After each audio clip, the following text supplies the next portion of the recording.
What is going on, everybody? PHX here. Thank you for stopping by, and it is a pleasure to be back making Division 2 content. Now, this has been the moment we've all been waiting for. This is the start of the Annex initiative, and what they are showcasing today is what is going to be upcoming in the latest update to the Division 2, which is supposed to drop February 2022. Keep this in mind, though. Dates are subject to change, and just keep an open mind about what it is that they are presenting. But with this one, I think we're all in for a very special treat. Now, this was conducted by the head game designer, Trick Dempsey. She is absolutely amazing. I've talked with her quite a bit regarding what is coming up in the Division 2 universe. She's very knowledgeable. She's very well versed in what the community wants and is always a good subject matter expert. So with this, she brings to us the Intelligence Annex Specialization revamp. So let's go ahead and jump right into this. So it says, agents, as previously communicated, we are back with a new episode of the Intelligence Annex initiative. Today we are kickstarting things strong with a focus on how we are going to improve one of the key aspects of the game, specializations. So if you're new to the game, you know that specializations are in fact a key component of your division agent. From the TAC 50 sniper to the grenade launcher to the minigun, the flamethrower, those are all key components of your specialization, your classes. And the thing with the specializations from the beginning of when the Division 2 started was that they were very generic. There wasn't much thinking about it. You go in, you spend your points, and your skill tree is basically done. There wasn't any specific path you could take, if you want to be a tank, a healer, or a DPS. It was very generic. And the thing about that was they all felt relatively the same. The only difference was that your specialization, might have had a little more headshot damage, or with the minigun, you might have been a little bit more, tanky in a way, or you had more explosive damage when you were with the grenade launcher. See, they were very generic in this way, and it really didn't give much in the way to help your builds, because you could have a full DPS build, a full red build, and still run the minigun just because. So hopefully the more we dive into this, the better understand we're going to see of where these specializations are going to go. So while all the details will be shared closer to launch, we wanted to give you a first sneak peek about how the team is going to continue to give you more choice in building your perfect agent. To introduce this content, we now leave the floor to Trick Dempsey, expert game designer.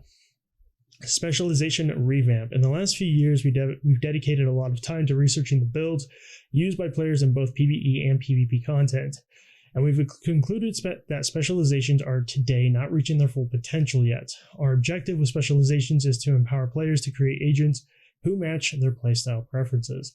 With our next updates, specializations will greatly improve both build diversity and player choice. To do this, we will be splitting up specialization progress into a linear level and specialization tree. So right there is perfect. Being able to give the players a better gratitude for how they want to play. If you want to play that DPS role, if you want to play that tank role, that's good. Hopefully the way that they are going to create the specializations is give it more of a broader aspect. Especially because if they are trying to keep the Division universe alive and perhaps building off of Division 2, maybe going into Division 3 or maybe another expansion, who knows what the plans are for this. The specializations need to be a key component of the actual game and to give that build diversity that everybody wants. The linear level progression in the current design, much of the existing specialization tree is mandatory. Agents can spend their points to improve signature weapon damage and ammo acquisition, also requiring to manually add and remove individual elements whenever you decide to try out new weapons. To better fit with our ambition to create a more bespoke experience for all specializations, these elements will be moving into a strictly linear level system. This is where you'll unlock your skill variants, specialization sidearm and upgrades, and signature weapon power. This is where the power increase comes from. Perks will be moved here once they've been reviewed and tuned. Once you unlock these benefits, they will remain permanently on your character as long as they have that specialization active. The linear level progression will also reward you with specialization points to spend in the new specialization tree. Continuing on the specialization tree, thanks to the addition of the linear progression system, we will be entirely reviewing the specialization tree to provide a stronger focus on customization and choice to the players. Importantly, there will not be enough specialization points to purchase every perk on the tree. Instead, you will need to choose what perks best fit your playstyle. The specialization tree focuses on 3 elements: signature weapon, armor kits, and grenades. For grenades and armor kits, we want to provide alternate uses for these consumables, which may be triggered instantly in addition to their standard behavior. The trees permit agents to pick whether their armor kits and grenades have these alternate quick uses and invest additional specialization points to improve them. For the signature weapons, we want to allow players to customize their behavior and to invest specialization points to increase the impact those choices might have. This would be a meaningless addition without the ability to make named enemies vulnerable to signature weapon damage, so we are implementing a system to make that possible. Additionally, we want the whole specialization tree to be valid in all game modes, and this means that we are reintroducing the signature weapons to PvP. We want all players to enjoy benefit from these new balancing efforts and an improved experience. To avoid seeing signature weapons become the ultimate ambush tools, agents will be treated the same way as named enemies when it comes to signature weapon damage. This will require significant balancing and tuning, so we will be watching build and player performance closely. So this was a big chunk of the specialization tree. So let's just kind of break this down. So she states that thanks to the addition to the linear progression system, we will be entirely reviewing the specialization tree to provide a stronger focus on customization and choice to the players.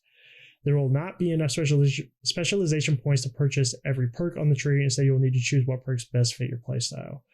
So your choice is going to matter when it comes down to your specialization. You're going to be faced with, well, do I want to run a full DPS build and spec into, more crit chance or more crit damage, more weapon damage, what have you, in order to play with that play style? Now, it's gonna be a give and take. So when it comes down to, for instance, the grenades and armor kits, back in the Division 1, if you hadn't played the Division 1, you would have noticed that the armor kits were instant gratification.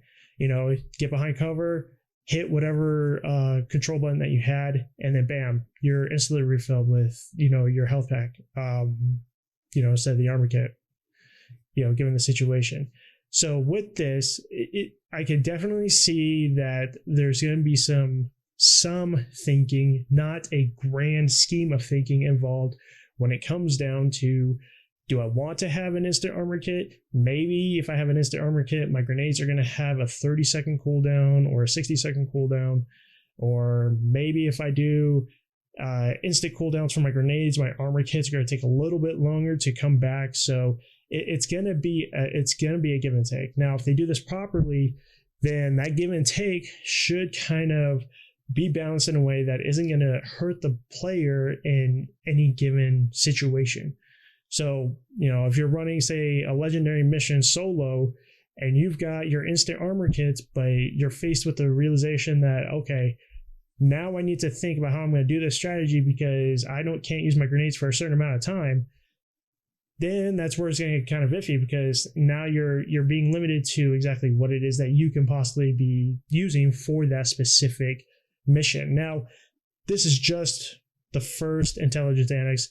We don't know what else they're going to have in store. They might be revamping legendary missions. They might be making more of them. Who knows? But this is definitely something to be taken into consideration. The next part is for the signature weapons. You want to allow players to customize the behavior and to invest specialization points to increase the impact that those choices might have. Again, your choice is going to matter, and you're going to need to think about what it is you're going to be wanting to run specifically. This would be a meaningless addition without the ability to make named enemies vulnerable to signature weapon damage, so we are implementing a system to make that possible. Going into PvP. Now, this is going to be a very hot topic. I can already tell. I'm not big of a PvP player. Haven't been, never was in the Division universe, just because I didn't really see the necessity to PvP. There was no real gratification. I could get the loot somewhere else. PvP for the Division is really, if you want to PvP with other players, PvP. You're not going to gain any gratitude, maybe experience points, or maybe some type of coin, or just something, experience.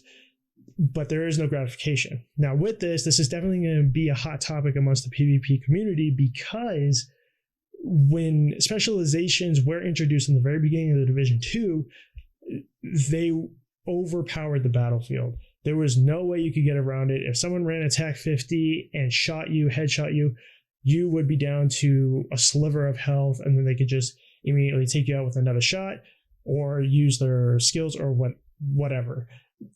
The balance with PvP is definitely gonna need to be messed with.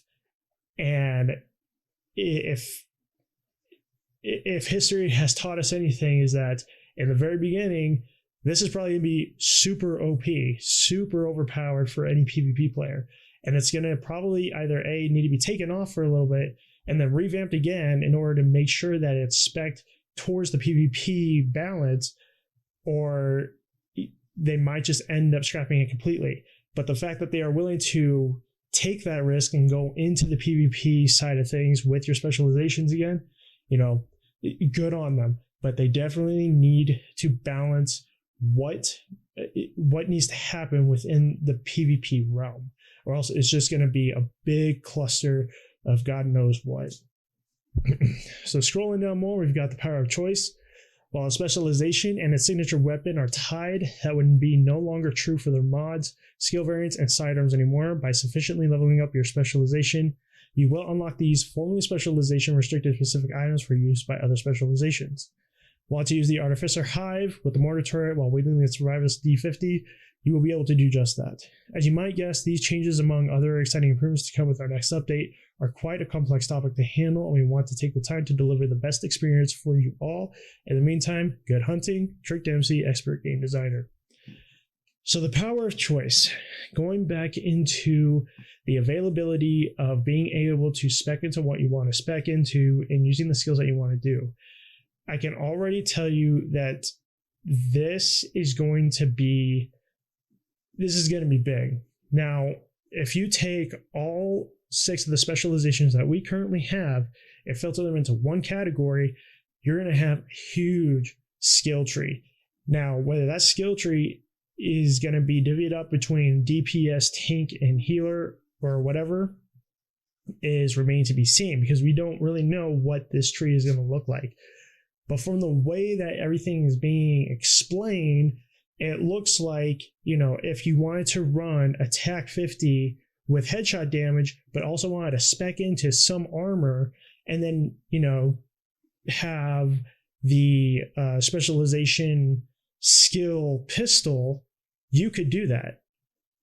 How that's going to be portrayed is, again, unknown to the community until they actually post up a PowerPoint presentation that post up pictures of what the skill tree is going to tentatively look like. There's a lot still remains unknown, but the fact that we do have a little snippet of what's coming so far, which is the new specialization revamp, is a big step forward. Now, with the way this looks, I can see them wanting to try and push the Division universe out as far as possible. Now, that doesn't mean we're going to have it, 2 years from now or 3 years from now, but we are guaranteed to have more content throughout 2022. And depending on how well the content is received in 2022 will remain to be seen if it's going to go into 23, 24, or 25. My impression with all of this, with the Division universe, was that at the time it looked like the Division 2 was kind of competing with Destiny 2. The way Destiny 2 kind of took everything back to the drawing board, redid everything with the story. If you've never played Destiny 2, the TLDR was they removed every single exotic you got from Destiny 1, wiped out the main hub, and then you literally had to start from scratch, and they're slowly reintroducing content from Destiny 1 into the Destiny 2 universe. That is kind of what I thought in the very beginning the Division 2 was going to do. We had Washington, D.C., and we had all new exotics, all new weaponry, new story. Great. It was all great. It was all brought forward, in a very good manner. And then they slowly started bringing back Warlords of New York, but they didn't bring back any of the exotics. They did bring back kind of subsidiaries, like instead of the house, they brought back the apartment, those types of things. They did bring that stuff like that kind of back, but they didn't kind of go forward with it, which is kind of, it's upsetting a little, because there were some very good weapons from Division 1 that could have been brought to Division 2 and kind of maybe rebalanced or revamped in order to be on scale with the Division 2. So the way this looks is that they are trying to kind of push this out as far as they possibly can. But the only way they're going to be able to do that is if the community reacts well to it. The fact that we got this information already is pretty amazing, intense, after pretty much a year of no news whatsoever and being told it's coming, or we have it in the background, we're just working on it and we can't really say anything. Completely understandable. So overall, I'm very thrilled by the specialization revamp. I like the specializations. I'm a TAC 50 runner. I ran the Gatling gun for a little bit. I ran the Artificer Hive. That's probably like my least favorite one that I've run. I've run the Flamethrower as well. They all have their niches. They all have their strengths, their strengths and weaknesses. But I'm very glad that now we're going to have more of a broad spectrum of, like, you've got a sniper class over here that wants to be a little bit more tankier so that they can do these special legendary missions. That's kind of the thought process I have. So definitely let me know what you guys think down in the comment section below. What do you guys think about the specialization revamp? Are you excited for it? Other than that, guys, that's all I have for you. See you around next time.